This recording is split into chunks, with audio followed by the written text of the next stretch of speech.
Oh, hey. Oh, hey. Oh, how you Welcome to the old Modigliate Space, baby. M for life. That's right, baby. You know what I'm saying? Wait. Most diggliest. Most diggliest deaf. You know what I'm saying? Hey, buddy. Hey. So set the stage. I've been going obviously to the grocery store like once a week. You know, Okay. heavily protected face mask. You know, Mm-hmm. little bottle of Sani. Aerosol just blasting the air in front of you. Dude, just got like a little fucking holster in my side where it's like, you know what I'm saying? And yesterday we went to Trader Joe's out in Alameda. All right. And so we did our shopping at Trader Joe's, pretty normal shit, got all our stuff, blah, blah, blah. Then I had to go over to Safeway to get Epsom salt and ice for the bath, yeah. For the new bath, the new ice dip.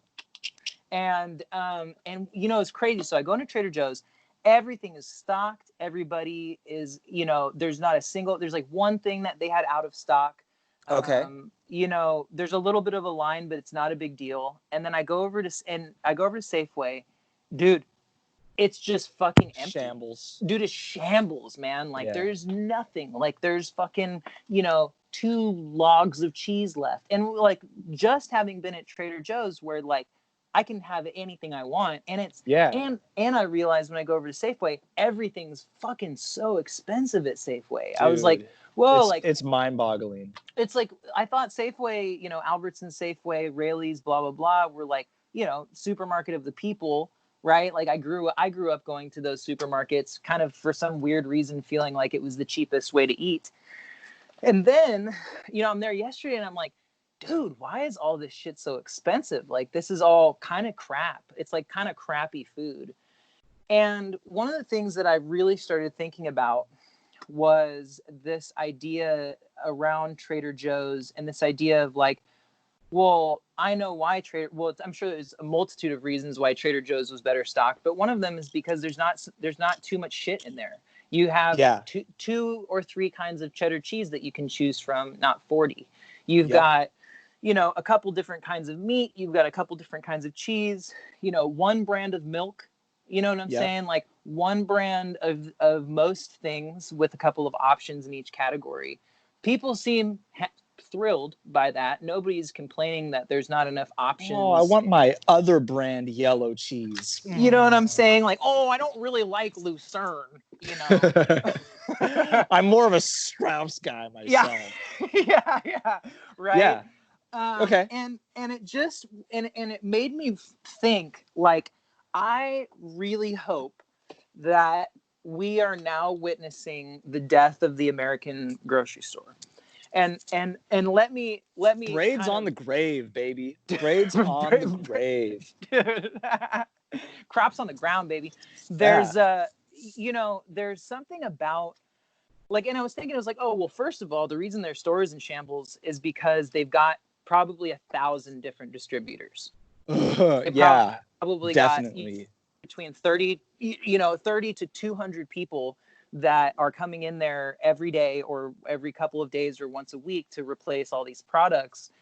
And each one of those distributors is a different sales rep, and they have a different relationship, and they're just a different person. And you think of a place like Trader Joe's, where a lot of their products are just rebranded as Trader Joe's products. Yeah. And I don't think they have to worry about reps and distributors. Like, they just get boxes of shit every day, and their employees put that shit on the shelves. Yeah. And it just made me, it made me a little angry in a certain way about grocery store culture, where it's like, you know, it's kind of the most symbolic representation of like American kind of consumerism and greed, wild consumerism, just flailing. And it's just like, and I saw it, and I was like, I really hope, and this is kind of what I wanted to talk about today, I really hope that we start to see the death of mega grocery stores with mega amounts. Hi. with mega amounts of choices, and we start seeing the compartmentalization of American food infrastructure, which is the idea that, you know, nobody goes to Trader Joe's for their produce because they have kind of shitty produce, but they also have dope everything else, you know, with the exception of like single-use packaging and stuff. They need to get better about that. But like, I would love the idea that instead of having these huge, like 40,000 square foot grocery stores, or I don't know, my square footage calculator is always shitty in my head, but you know, these giant mega stores where you can have anything you want, but they throw about half of it away. That we get more into this idea of having tighter supply chains with lower levels of choice, where you go in, you've got a couple options of what you want. If you don't like that, you can go to a specialty store. And then we start to look at like packaged products as separate from produce, as like, I like this idea that, you know, you can go to a certain store and get anything that you need in a box or a bag, but anything that's grown, you can probably find it somewhere close by, if not in your own backyard. So I don't know. That was just kind of like, I was on like an internal, bless you, like an internal mental tirade about that yesterday, about how irresponsible it is to have grocery stores in the first place, and just how ugly the reality of a grocery store is. It's hideous. Let's be real. It's hideous. It's not that convenient. It's not. It doesn't give you access to quality. Right. For the most part. Right. Here's my like, here I'm winding up and I'm gonna volley right back to you here. So we live at a time where rich people in America try to consume food from the same sources and the same ways that someone in a developing country would get their produce from a market.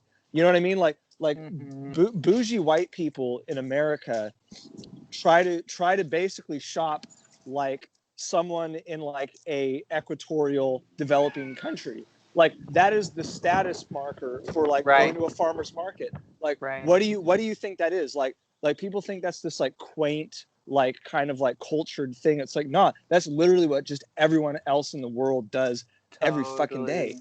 And I think with the internet and, you know, being able to kind of like see the world through a device, that people are going to start to become woke to this.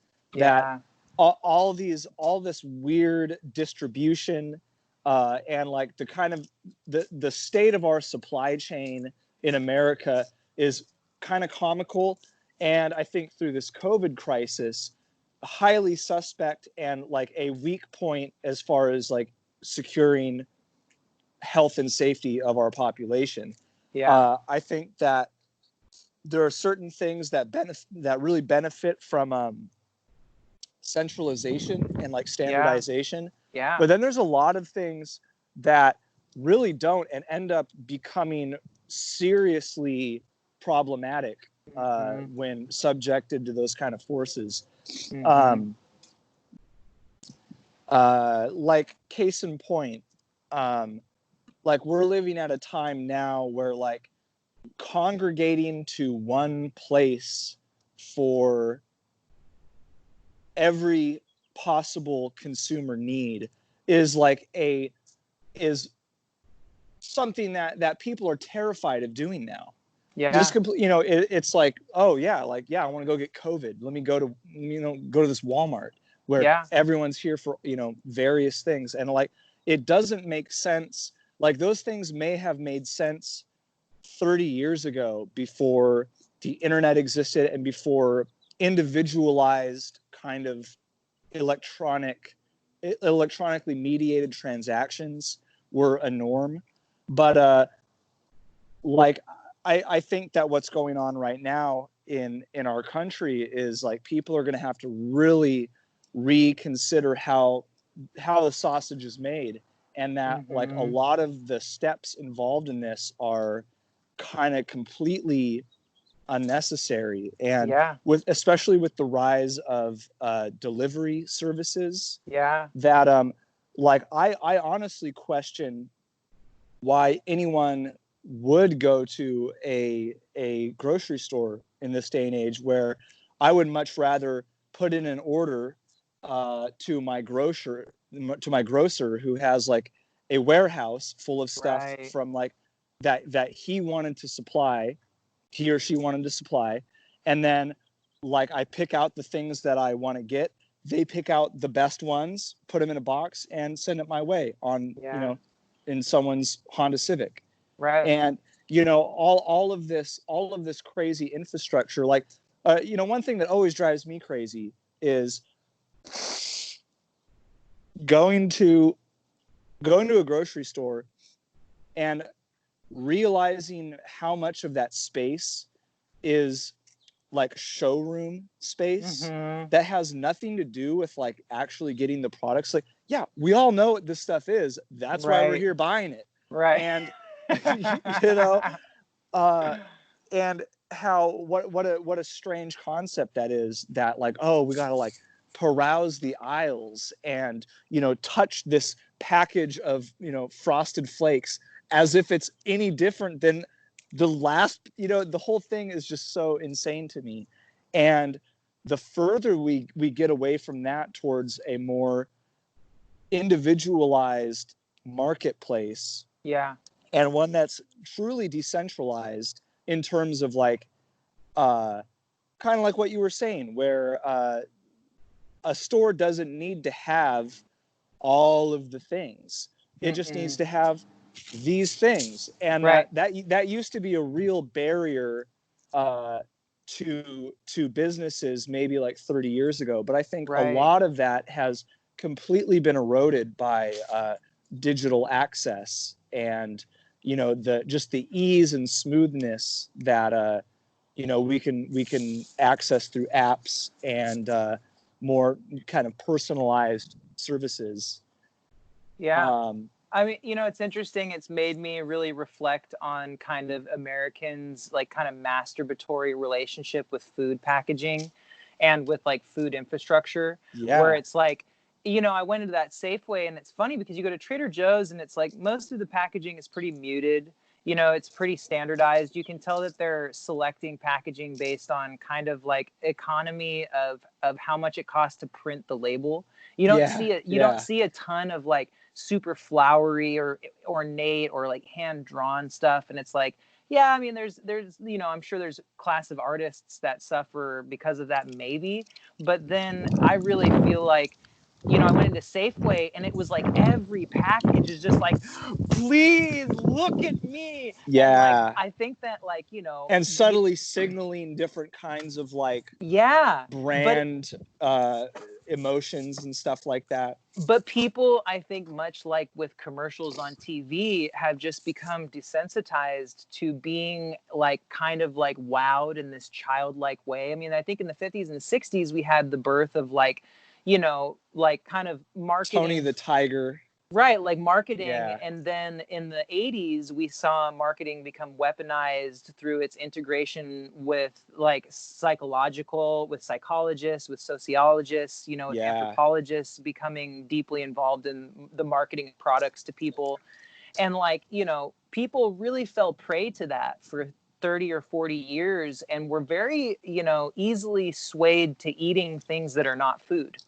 oh yeah, And I think the grocery store's main flex is that it gives you a place to pretend like you're buying food, because the majority of what's in the average American's shopping cart is just literally not food. It's stuff you can eat, that you can yeah. eat, right? Food And like product. Yeah, food like product, or something that's mainly corn or mainly soy or mainly mainly sugar. mainly sugar with like Yeah, weird petroleum derivative additives in it.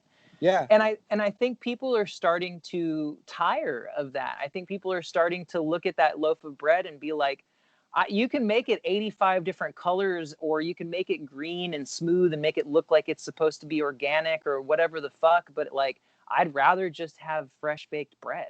You know what yeah. I mean? Or like Well, I'd rather just get my produce from like a farmer's market, or you know what I mean? let me sideswipe into that like a vehicle paying no attention to the empty streets. Um, so yes, yes, yes, yes, yes. I think that's so true. I think in the case in the case of the United States, that is kind of like a byproduct of having the internet for the last 25 years. Is that, before like you could get on YouTube and look at like footage of a feedlot or a slaughterhouse, like Yeah. the American system went through great lengths to obfuscate Oh where yeah. food came from. Right. It all appears in this packaging, and it tried to really divorce people from a sense of like uh, boundness with the land and with food, with Yeah. food, Yeah. into something that was more mercantile and like buying a product. And Totally. I've got something to kind of lay into this. When I was Please. doing my undergrad work, I read this book. I'm blanking on the author's name, but it's called Green Beans and Food Scares. And this book is basically a book that is about green beans, and in particular, green beans consumed in France versus green beans consumed in England in like the last 30 years. And there's this really interesting thing where, like, if you look historically, um, England, as we all know, was a early, industrial country. Like industrialism hit it and took over like every aspect of that society very quickly. Right. However, like France, even to this day, has retained a way more agrarian kind of ethos around its whole society and its Right. economy. And the French, I mean, I'm kind of paraphrasing a bunch of the stuff in this book down, but essentially, like, the French have this culture that is tapped in with natural products way more. So when they're in a grocery store, they don't care about like irregularities in, Right. like, like if all the beans don't look the same, they're like, whatever, that's cool because they're That's what beans. We beans all look know they're like. beans. That's what beans look like. However, you go to England and they go through these psychotic lengths, like grocery supply systems go through crazy lengths to make everything super uniform Right. visually and all this kind of stuff. And you can kind of trace these supply chains back to places like Burkina Faso and parts of kind of Central West Africa, and the kind of infrastructure that has been built in Francophone West Africa versus Anglophone West Africa, like Oh, Nigeria or something right. like that, are radically different. I bet. Where in the Francophone system, most of the green beans come from small scale farmers that all sell to distributors, and so it's like if you had a bunch of small farmers market farmers all selling their stuff to one overseas distributor. Then you go to Anglophone West Africa, like Nigeria, and you're talking about big corporate farms that are owned. The entire farming operation is owned by a British multinational. Right. And those kinds of systems, like we are definitely a industrialized country. And when you look at a lot of the stuff that went on in the let's say the 1910s until the 1940s in the United States, it was very radically trying to de-agrarianize our society. Yeah. And you can see the kind of like the propaganda around a lot of that stuff, as far as like, hillbilly farmers, and like Right. all this stuff started to hit the kind of social consciousness that was actively discouraging people from being involved in an agrarian way of life, Right. or even just agrarian knowledge. Right. Like that was a resource that people in power found it advantageous to kind of marginalize people from, so Right. that large scale farming, modern farming could kind of fill that void and create dependency on these kinds of systems. Well, And I'll take you one step. I mean, let me put a little dot on that too. That like, not only was the American populace kind of deprived of this, kind of agrarian link to agriculture, but so were farmers. You know what yeah, I'm saying? Like right now, we're looking at farmers that grow one thing. You know, you look at probably 80 to 90% of farmers, they grow one thing. I mean, that is not, I mean, this is a tough one because I have a lot of respect for farmers and I've been one. But the fact is that like, if you're growing one thing, you are an irresponsible farmer. You are not yeah, you are not actually in accordance with the way of thinking that is agrarian. You are looking at your farm as a farm of products, not yeah. a farm of food, you Yeah, know? it's a factory. It's a Right, factory of plant products. right, totally. You know, Yeah, I don't have any, as I kind of was reflecting on the grocery store situation, I was also reflecting on monocrop culture and how like I won't be sad to see that go. And people I think talk about the collapse of food infrastructure where they're like, well, people are putting all of these crops in the ground right now because they don't have the transportation infrastructure to get it from one place to another. And it's like, I kind of hope that that food web does fail, because at the end of the day, most states in the United States have a state with them or a place in their state where they could be growing a ton of different kinds of food. I mean, not everywhere is arable to where you could just grow corn year after year for 50 fucking years, but that's a shitty way to that think about food in the first place. exactly. Yeah, the soil isn't a medium. The Totally. soil is part of the crop. Totally, And man. I'll say this, that like anyone that like complains about like, oh, there's only so much arable land in the world, needs to go to Peru and needs to go see what people in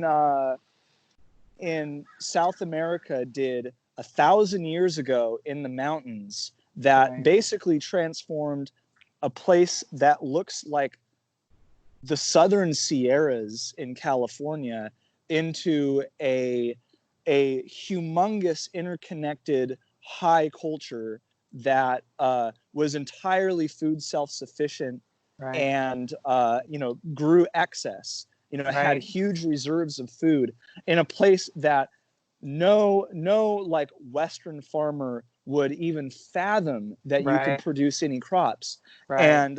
And then complain about food scarcity or farmland scarcity. Yeah, Like, yeah, it's scarce when you erode the topsoil and poison your well water. yeah, Like, man. yeah, Like what do you you grow expect? corn 50 years in a row, and every time you have to replenish the soil, it's from a pile of big white powder.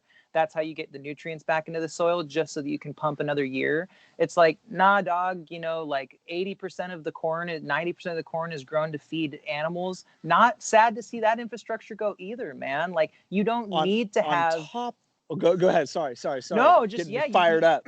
dude, me too, man. Like you don't need to have 8 different cuts of meat to choose from 4 different fucking animals, man. Like meat should be a luxury. And Yeah, like, you know what I mean? Like a lot of the things that we take for granted as like a matter of course as American rights is like we get the choice, the right to choose. It's like, nah, man, it's not only is it not your right, you're kind of it's an asinine system that is kind of rape based in terms of the way that it looks at resources, not husbandry based. yeah, it is absolutely. I mean, try most places like here in Sacramento, it might even still be illegal to sell produce that you grew in your backyard to Right, someone. right, And like, don't talk about freedom when you can't yeah, you can't have a chicken sell in your backyard. a chicken out of your backyard or a tomato out of your backyard. Totally, man. Like all, I'll call it for what it is. And yeah, I think that that things okay, this is maybe a little tangential, but if you've ever looked at large monocrop cultures, there's this whole kind of rhetoric about like save America's farmers. Right. I remember like watching something on TV where there was a big crop of corn or soybeans or something, and this huge tractor, with like that extended. It was like a 50-yard wide tractor, mowing down this crop, and the first thing that popped into my head was like, oh man, that's going to be a drone in like 6 years. Right. Like most of the stuff that monocrop agriculture does is going to be stuff that's easily done by automated, an AI or a drone or something like that. In the same way that like the transportation industry with like trucking, it's like we're close to the edge of that being a fully automated process. And like that's I think that's dangerous to place the supply of food in the hands of so few people. Historically, Agreed. If you want to dig through any, almost any culture that has done that, it is when you start to divorce people from sustenance in a real way, it leads to collapse. And I think we're seeing a lot of that now. Another thing, that was my other point that I was going to make is, companies like Monsanto. All right, you see someone with this huge field of corn and like all this agricultural technology, and you think, oh, well, that must be like maybe a better way to do this. But like, I remember going on this deep dive about like, okay, like how much does it cost to do, like, I don't know if, people out there in Modigliate Space, Monsanto owns genetically engineered varieties of like agricultural crops that are resistant to their patented pesticides. Right. So what they do is they sell an entire package to a farmer. It's like, all right. We're going to give you this Roundup ready corn and all this Roundup, and we're going to give you all this infrastructure that's really expensive. Right. Also, if you know anything about like hybridization or genetic engineering, is that those crops aren't fertile. Like they're not, you can't harvest seed off of those and plant them after year. So you have to buy seed every year. And that ultimately, like the statistic was like a farmer with 1,000 acres under Monsanto Roundup ready production actually makes less money than you would if you grew organic corn on like 10 acres. That like the actual profit, it's basically it's a type of serfdom. It's an agriculturally mediated serfdom. Yeah. And but it's a shame. It's a shame too, man. It's shameful. It's a shame, and it's a shame too because it's like the barrier to entry to growing things in a responsible way is just education. It's like these people aren't assholes. They're not stupid either. It's like the people that are growing these monocrops in this weird form of like agricultural serfdom. It's like they're not doing it out of malicious intent, and they're also just trying to do the best they can for their business and for their family. But it's not a very big bridge between them and the information that could possibly, I don't know, save the food system, save the food web, contribute more to truly organic and biodynamic farming. Like all of this stuff is coming to a head right now. And I guess, let's try to wrap. We'll do a couple closing thoughts just so we can keep this one to a reasonable length. But no, I could rant about this all day. Dude, me too. But, what I do hope is that we do have a collapse in food infrastructure sometime in the next 10 years, because it does scare me that we begin to automate all of these things. And then all of a sudden it seems reasonable again to be giving 90% of the food that we grow to animals that we then eat. You know what I mean? It's like, and to have all of this stuff automated to get consolidated down into the pockets and the hands of a couple of wealthy men, you know, that puts us again in a dangerous epoch of food evolution, where we don't want to continue to eat corn, soy, sugar, and petroleum byproducts as food for the next 40 years. We have to get out of this system. Yeah, we've already seen where it takes people, you know, and Yeah. it's not a great place. My last hot take for this is going to be, here's some homework, Modigliates. Research garden weeds in America, like the things that are grown that you think are weeds in your garden, and start to look up at how many of those things were actually brought over as food crops to this country during the colonial period. And it is shocking how many things that we've been taught are anti-food, I guess you can Right. say. You know, when you think of a weed in a garden, you're thinking, oh, this is something that is reducing my productivity to like make food. That Right. most of these things that are naturalized weeds here in this country are actually food crops that people have either forgot about or been like miseducated about, and it will shock you. It shocked me. I've been doing a lot of research about that These 10 recently. crops will shock you. Dude, it is clickbait worthy. It is clickbait. Yeah. Oh, brother. All right. Hey, well, this was good. Let's tap in again. Let's modigliate some more on this. You know what I'm saying? Love you, brother. I hope you guys all stay healthy out there. Try to eat local. Try to grow your own food. Fuck Safeway. Don't do it. Go to a farmer's market. Yeah. All right, buddy. Later.